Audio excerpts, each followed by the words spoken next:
xireen laba wasiir oo ka tirsanaa xukuumaddii Cabdi Maxamuud Cumar. Haddaba faahfaahinta warkan ayaan waxaa goordhoweed magaalada Hargeysa nooga soo diray wariyahayaga Axmed Siciid Cige. sarkaal ka tirsan wasaaradda arrimaha gudaha ee Soomaaliland ayaa maanta ii xaqiijiyay warka in wasiirkii hore ee waxbarashada ee dawlad deegaanka Soomaalida Itoobiya Ibrahim Aadan Mahdi oo loo yaqaano Ibrahim Sacab iyo wasiirkii hore ee cadaaladda Cabdi Jamaal Ahmed Qalombi labadaba ciidamada ammaanka ee Soomaaliland ay ku qabteen garoonka diyaaradaha ee Cigaale magaalada Hargeysa.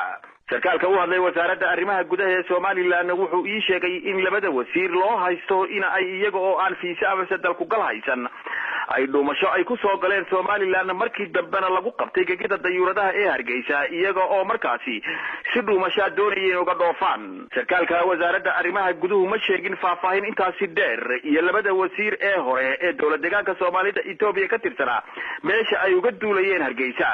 hase yeeshee BBC waxa ay ogaatay in labada wasiir ee haatan ku xidhan Hargeysa ay u socdeen dhinaca dalka Kenya ee Nairobi sida laga warqabo tan iyo markii qalalaasuhu uu ka dhacay magaalada Jigjiga ee magaalada madaxda dawlad deegaanka Soomaalida ee Itoobiya horaantii bishan waxa ciidamada ammaanka ee Soomaaliland ay ku qabteen magaalooyinka Wajaale, Gabiley, Boorama iyo Burco gawaadhii la sheegay in laga soo bililqaystay magaalada Jigjiga.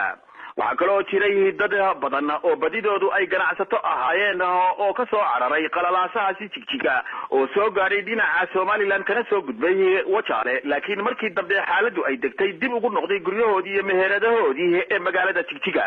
Axmed Siciid Cige, BBC, Hargeysa.